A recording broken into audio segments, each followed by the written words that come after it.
Hi, I'm Charlie Baker. No, I'm just kidding. My name is Samuel Jones. 10th generation. Welcome to the Mill District.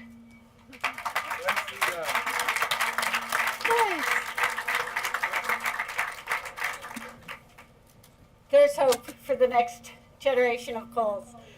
In 2009, we were proud to host candidate Charlie Baker on this site as we were closing the sawmill and the planing mill. We had dreams of building a new North Amherst Center.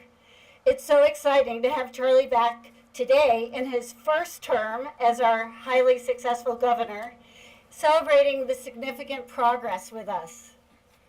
Some people were sad when we shut down the sawmill and the planing mill, but Cowls changing the business model every generation is the reason why we survived to be a 9th generation family business. Every generation of the family since 1741 has built what their generation of community has needed on this home farm site, north, south, and west of Cowls Road. On this site, we processed tobacco, onions, and milk. We built a trolley line. We hosted the depot. We manufactured and finished lumber with the first electric sawmill in the country. Our father built Riverside Park apartments and stores and Cowls Building Supply. Evan and I built the trolley barn and fixed Grandma's barn up for Atkins. And Jake's restaurant just joined us. And Beacon, yay, Jake!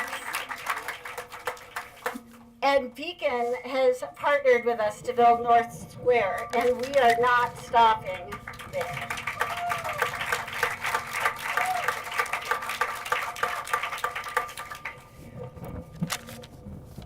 We have a 4-acre site north of Cowls Road, 15 acres west of Cowls Road, and we can't wait to do the next step with somebody here who's interested. Evan and I devised the Mill District to be an eats, arts, and entertainment destination because we realize in the internet age, what our community needs most is community.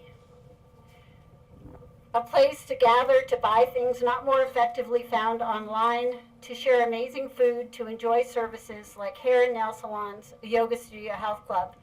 We are trying to build a place where neighbors meet and reconnect face-to-face and enjoy time together. Our vision is to build community. To realize this ambitious vision of the 9th regeneration of this 20-acre site, we hire and we express our profound gratitude to Molly Lockwood. Thanks, Molly. Molly is a world-class real estate executive who brought Cowls and Beacon together.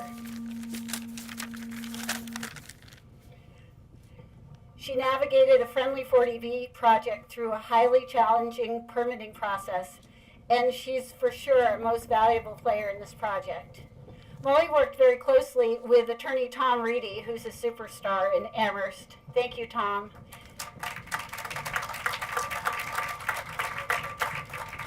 Our corporate attorney and board member, Jim Martin, has been invaluable too. So many people here today deserve credit. I can look around this crowd and see people on town boards, people who came to hearings, people who worked tirelessly for town departments. And I've met so many people who take personal pride in making this day come about. I'm grateful to everybody's efforts helping Molly make this happen. From this vantage point today, you probably see Cowls as a real estate developer. And while real estate is definitely part of what we do, our history, our future, and our identity is more about being tree farmers and conservationists. Cowls farms more acres than any other agricultural producer in the Commonwealth of Massachusetts. With the Kestrel Land Trust, Cowls has conserved more open space than any other private landowner in the Commonwealth of Massachusetts. Later this year, we're adding 2,000 more acres to the 3,500 acres we already conserved, this time to protect the water supplies of the town of Amherst and the city of Boston.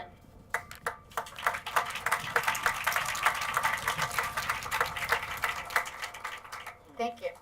Cowls is also dedicated to helping Massachusetts relieve its dependence on dirty power, pipelines, and supply problems by helping Governor Baker achieve his clean energy goals. We're hosting 2 significant solar projects to date and have several others in the pipeline, so to speak. At Cowls, we understand there's a critical balance between conservation and development, and that one enables the other. Solar makes surrounding forests and rural communities more viable, not less viable. Developing in town, near infrastructure, while tightly clustering outlying developments are what make land conserved. Today's a celebration of smart growth of a community that encourages things to be built where they make sense. At Cowls, we've been so impressed and grateful for our development partnership with Beacon. Beacon Community Development epitomizes successfully building where and how it makes sense, and they do it with heart, with the greater good in mind. It's my honor and pleasure to introduce the president of Beacon Community Development, Dara Kovel. All right, I'm going to talk loudly. Good afternoon. Thank you, Cinda and Evan. Yeah, I think we're offline.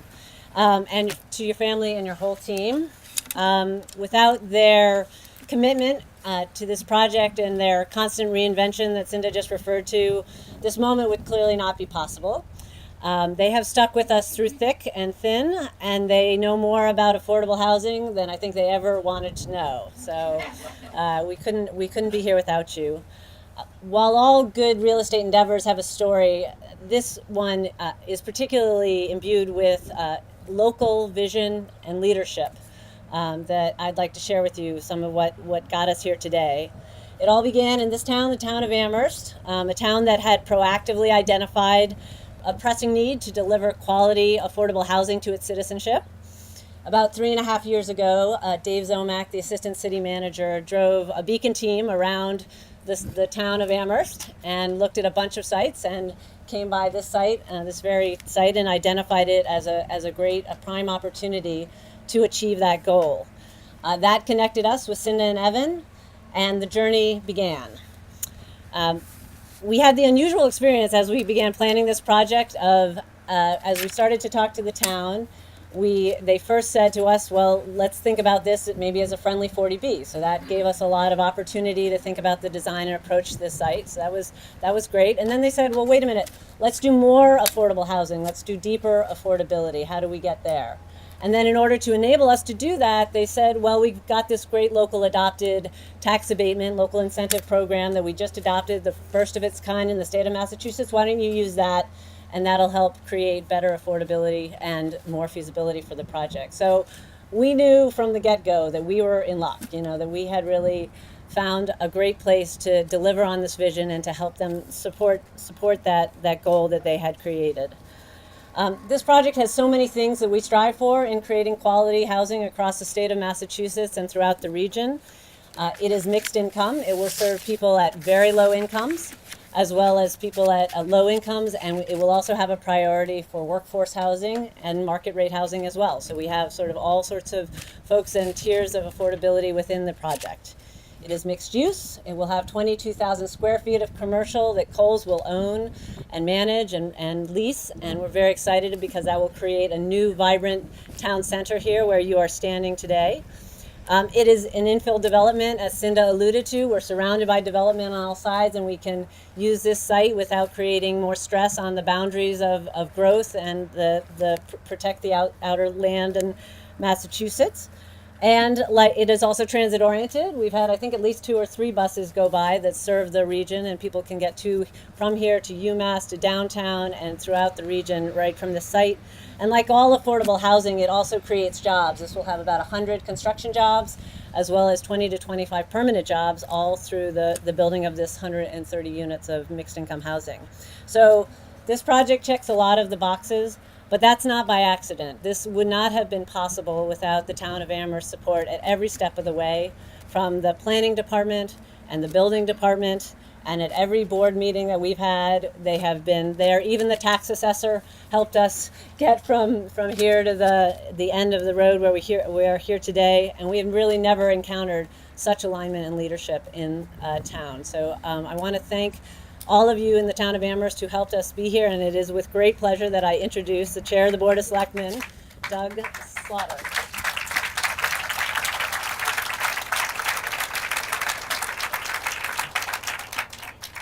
Good afternoon. It is my distinct pleasure as chair to make a few remarks on behalf of the town. I do want to recognize a few folks right out of the box. I believe all the select board is here. So Andy Steinberg, Alyssa Brewer, Connie Kruger are all here. I think Jim Wald is out of the country. He's in Prague, which is a running joke we have. He actually was in Prague. I don't know if he still is or not, but he should be returning to Amherst soon. He does not move there permanently. But nonetheless, it has been Amherst's vision for a long time to create a circumstance like we're seeing here today. We went through a master planning process a few years ago, and one of the things that we put into that master plan was that we wanted development in our village centers, and this is one of those areas. And so we built that master plan to reflect our values. And another one of our values that we hold dear and we spend a lot of time and effort on is affordable housing. And so, as Dara mentioned, the incremental tax financing process is one of the ways we do that. We have some zoning that we've tried to create the circumstances to permit and build affordable housing for folks. We've tried to preserve affordable housing. So those areas of high value for us as a community are ones in which we've tried to put the structures in place to make those things happen, and to happen in ways we like, and to preserve things about the town like open space that we value very highly.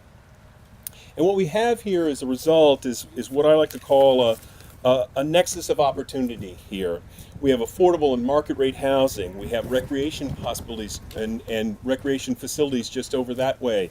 And we have retail opportunities. And so that's, economic growth. And so, besides, the existing retail that's gone in place here already, the new retail that will come in will help sustain those, and it's very synergistic. And what we have is a convergence of people and organizations seeking multiple goals in a synergistic way. And I think that benefits us all. And the way in which that's happened is government at a variety of levels, and partnering with private entities has resulted in a tremendously beneficial outcome here. And so I think the town benefits tremendously from that. We create an environment that people like and want to be a part of, and want to move to our town and be a part of a community like this. And we thank all of the people involved from the state and the legislature and the Beacon folks and the local people, the Jones family. All of those folks have done a tremendous job in getting this to where we are today, and what we look forward to is as the building goes up and the new housing is built and the new retail space is created. So it's my distinct pleasure to thank them and to welcome you all here today, and thank you for coming out and showing your support of this as well. This time I'd like to introduce the governor to speak on behalf of the Commonwealth.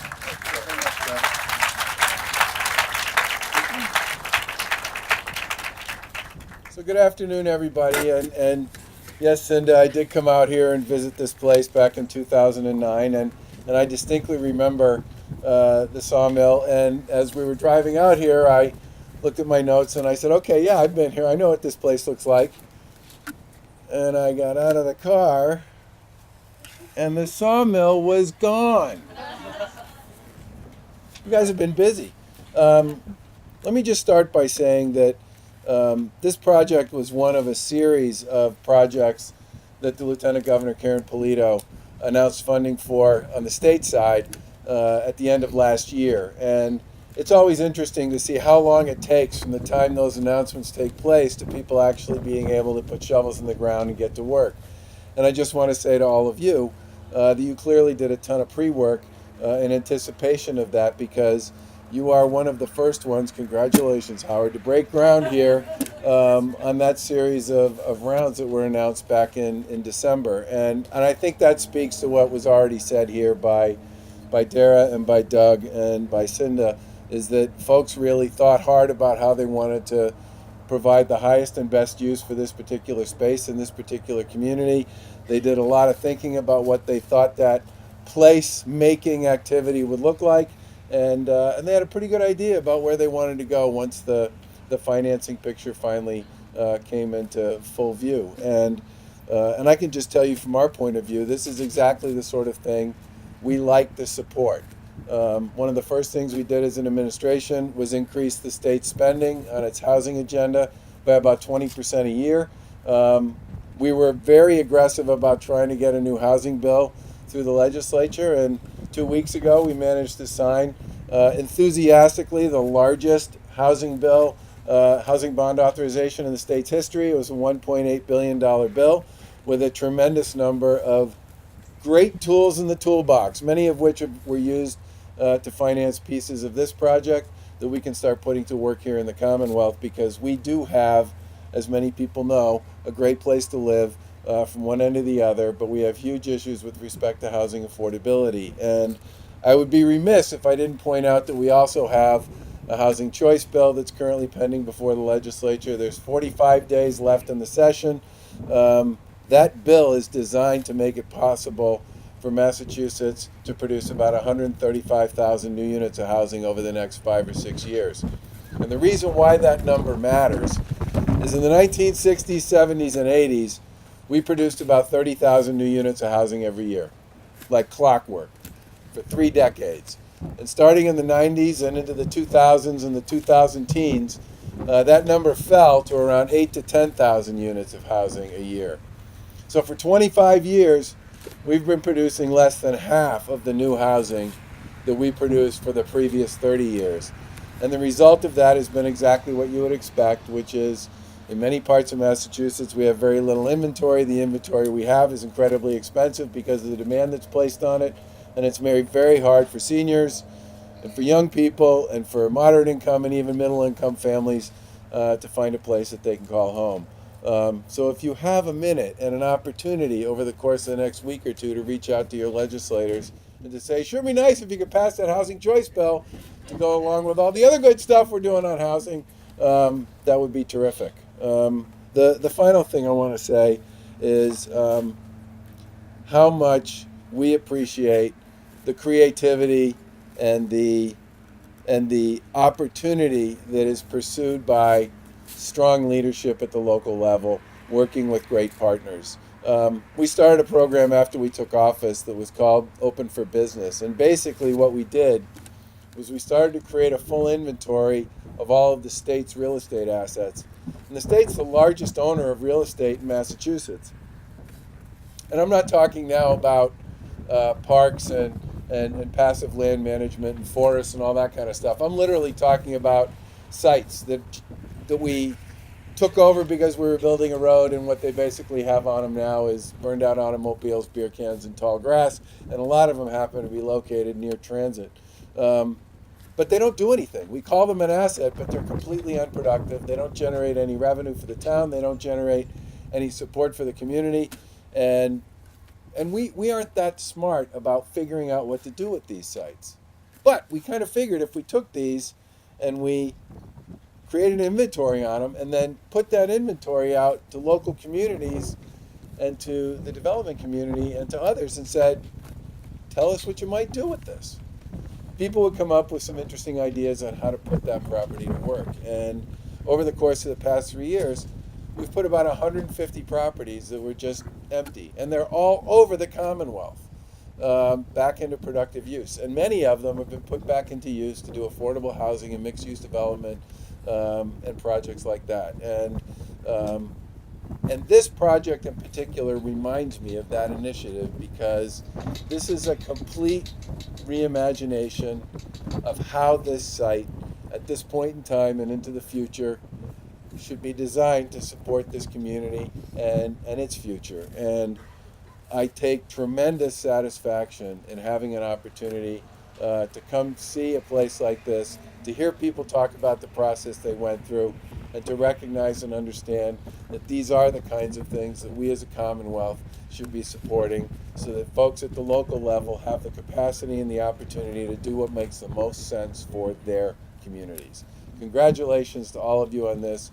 I hope I have a chance to come back at some point and cut the ribbon when the whole thing's done and it's all set and ready to go and people are set to move in and make this their new home. And I'm sure for the folks from Jake's, this will be a great boon to your business. Gentlemen, take care. Thank you.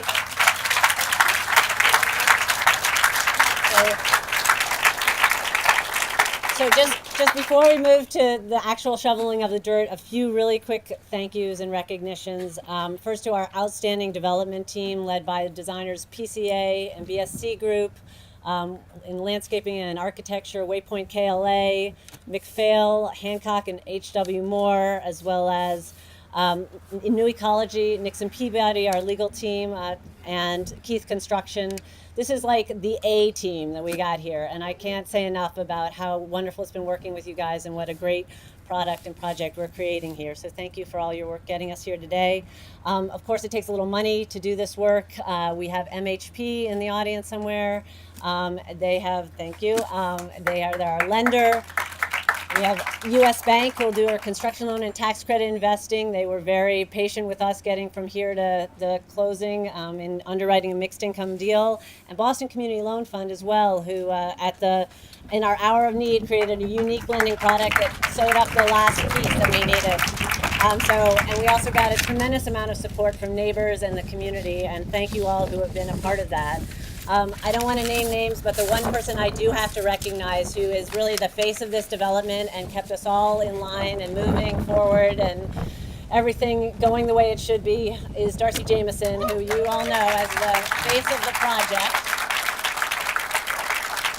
We would not be here without her. And moreover, just to support, just to articulate the importance of the partnership with the state, all of this local vision and our efforts and private capital wouldn't go anywhere if it weren't for the support of the state. And while we have a long history, Beacon has a long history of partnering with the HCD and the state, having Governor Baker in the office, we have renewed excitement about what is possible in creation of affordable housing opportunities all across the state. He has made an amazing priority of partnering with communities and making investments in affordable housing. So we are thrilled to have you in the office. We look forward to many more events like this, and thank you so much for coming. And we'll now move over to the dirt. Most importantly, we'll look forward to having people move in. For those of you who are prospective residents of our property, the website is, I believe, on the fence. We will start actively leasing at the end of this year with first move-ins in June and July. And we look forward to welcoming 130 households to live in this great apartment and several new businesses as well. So we look forward to seeing you all next year for the ribbon cutting. Thank you very much.